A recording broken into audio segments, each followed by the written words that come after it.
Ready ready हां मी ठीक आहे ना म्हणजे व्यवस्थित आहे ना. हर्डीजी, नागपूर जिल्हा संपर्क प्रमुखाची आज तुम्हाला जबाबदारी या ठिकाणी UBTच्या वतीने मिळालेली आहे. UBT पक्षामध्ये गळती लागलेली आहे. तिथे कुठेतरी तुमच्यासारख्या निष्ठावंत कार्यकर्त्याकडे आज पक्ष मोठ्या याच्याने बघताय, समजा आशेने बघताय. काय सांगाल, कशा पद्धतीची रणनीती समोरच्या इलेक्शनकरिता तुमची निवडणुकीकरता राहणार आहे? आपल्याला असं वाटतं की गळती लागली, मला तर कुठे गळती लागलेली दिसत नाही. 2 4 5 लोक गेल्याने पक्षाला गळती लागली असं म्हणता येणार नाही. आणि जे काही लोक गेलेत जे गेले ते कावळे, उरले ते मावळे, हे आम्हाला मोठ्या साहेबांनी आम्हाला शिकवण दिलेली आहे. आणि आज महानगरपालिकेच्या निवडणुकीच्या दृष्टिकोनातून सन्माननीय पक्षप्रमुख उद्धवसाहेब ठाकरे यांनी माझ्यावर जी जबाबदारी दिलेली आहे की आपण नागपूर महानगरपालिकेत कशा पद्धतीनं आपल्या जास्तीत जास्त संख्येने नगरसेवक निवडून येतील त्याची व्यूहरचना करण्याकरता साहेबांनी मला सांगितलेलं आहे.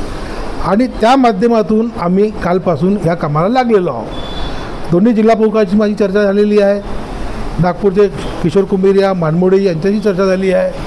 लवकरच आम्ही एक शिवसेना नागपूरच्या कार्यालयामध्ये तिथे आम्ही एक बैठक घेणार आहोत आणि सगळ्या पदाधिकाऱ्यांशी विचार विनिमय करून त्यांच्याशी बोलून चर्चा करून योग्य तो आम्ही पुढचा निर्णय घेणार आहोत. राज्यामध्ये एकंदरीत जे चित्र आहे ते हिंदी सक्तीचं कुठेतरी चित्र दिसतं आहे. हिंदी सक्तीच्या विरोधामध्ये शिवसेना, UBT आणि मनसे एकत्रित येऊन यांनी एक एल्गारही उद्गारलेला आहे. या विषयावर काय सांगा?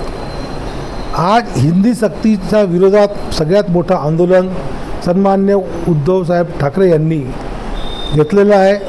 सन्माननीय राजसाहेब ठाकरे यांनी घेतलेलं होतं आणि ह्या आंदोलनाला फार मोठं यश मिळालं आहे. सरकारला आपल्याला त्यांचा निर्णय त्यांना परत घ्यावा लागला. एक मराठी माणसाची हा एक विजय आहे आणि याच्याकरता यांचं नेतृत्व सन्माननीय पक्षप्रमुख उद्धवसाहेब ठाकरे ह्याचं नेतृत्व राजसाहेब ठाकरे मराठी माणसांनी केलं. ह्या नेतृत्वामुळं सरकारला त्यांचा निर्णय मागे घ्यावा लागला. जाधवांच्या नेतृत्वामध्ये जी कमिटी गठीत करण्यात आलेली आहे ती कमिटी अजूनही बरखास्त केली गेली नाही, तर हिंदी सक्तीचा निर्णय तात्पुरता शिथिल केला आहे. समोर कधीही लादण्यात येऊ शकतो महाराष्ट्रावर, असं चित्र एकंदरीत आहे. यावर तुमचं मत काय? असं तर कुठं वाटत नाही. सन्मान्य राजसाहेब ठाकरेसुद्धा बोलले का कमिटीची काही गरज नाही आहे. मला असं वाटतं ज्या पद्धतीनं हा निर्णय मागे सरकारने घेतला तशीच ती भविष्यामध्ये ती कमिटी जी बनवलेली आहे ती कमिटीसुद्धा बरखास्त होईल असा आम्हाला विश्वास आहे.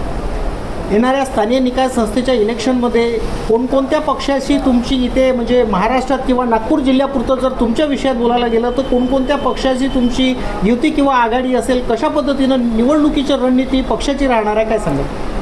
माझ्याकडे नागपूर शहराची जबाबदारी असल्यामुळं सन्माननीय पक्षप्रमुखाच्या आदेशाने फक्त मी नागपूर शहरापुरता बोलेन आणि इथे लोकल लेवलला काय निर्णय घ्यायचा आहे पक्षप्रमुख आम्हाला ज्या पद्धतीचे आदेश देतील. आज महाराष्ट्रात महाविकास आघाडीसोबत आम्ही आहोत आणि महाराष्ट्रात महाविकास आघाडीसोबत असतानासुद्धा नागपूरचे जे बाकी आघाडीतले जे घटक पक्ष आहे त्यांच्याशी चर्चा करून आम्ही एक वेगळा चांगला निर्णय घेऊ